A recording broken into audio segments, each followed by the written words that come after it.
Ang lagi ko lang sinasabi kahit sa mga anak ko, tandaan mo kung sino lahat ng taong nakilala mo at nakasalamuha mo when you were still a nobody. Kasi pag tumaas ka, pag naging sikat ka, at pagkatapos nun nalaos ka na at bumagsak ka ulit, these are the same people that will meet you down there. No, kasi sa showbiz hindi lang yung talent ang importante at saka yung looks na importante. Marunong makisama, marunong makibagay. Kailangan professional at includes punctual at hindi yung lumalaki ang ulo, kunti pa lang na success ay lumalaki ang ulo. Kailangan dapat yung paa ay nakaapak sa lupa. Kailangan pasensyo. So, maging honest tayo.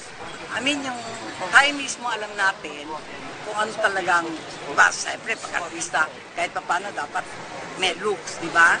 Tapos talaga bang may talent ka. Wag natin yung tayo sa sarili natin, wag natin dayain. Alam natin dapat kung hanggang saan ang kapasidad natin. Di ba? Tapos number one talaga, ano yan talaga, virtue na dapat kung ano yung pasensya. Kasi yung iba kasi nagmamadali eh. Parang dapat hindi.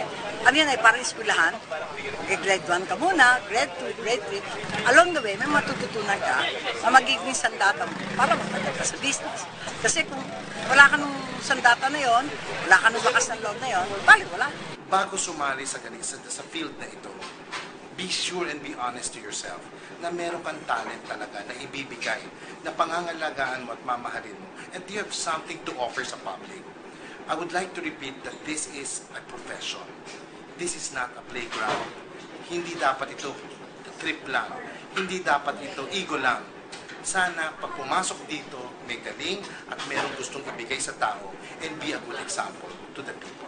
Kailangan i-sharpen mo rin yung ano mo eh, yung skills mo eh. At saka walang katapos sa pag-aaral. Walang katapos sa pag-aaral yan sa ano. Mag-workshop, mag-obserba, manood, magtanong. Huwag matakot magtanong sa director, sa mga writer, and you should be able to start criticism. My advice for everybody is walk like a star, dress up like a star, think like a star, and feel like a star. Good luck to everyone. Pag-audition, kailangan ka talaga prepared ka, okay? Pero huwag ka masisira ng loob. Huwag kang nenervyusin. Lakasan mo yung loob dahil yan ang kailangan eh. Sa isang performer, kahit sa isang baguhan, kailangan nakahanda ka na. And huwag kang, lalo pag nandiyan dyan ang mga judges, ano? Huwag kayong kakabahan. Gawin yung magagawa nyo. Pakita nyo magaling kayo, kaya kayo pumasok sa audition. Makinig kayong mabuti. Ilagay nyo sa puso nyo ang mga gagawin nyo, ang mga ituturo sa inyo ng mga mentors. Unahin nyo parate ang magdasal sa Diyos. Yan ang magdadala sa inyo sa stardom.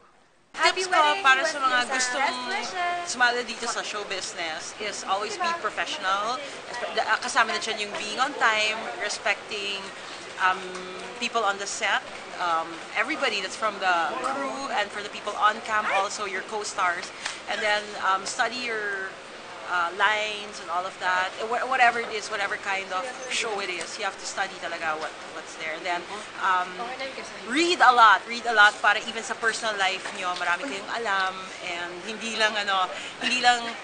hindi ka magiging plastic kapag ganon. So you can, like my kids said, be yourself. You can be yourself that way by learning a lot, improving on yourself.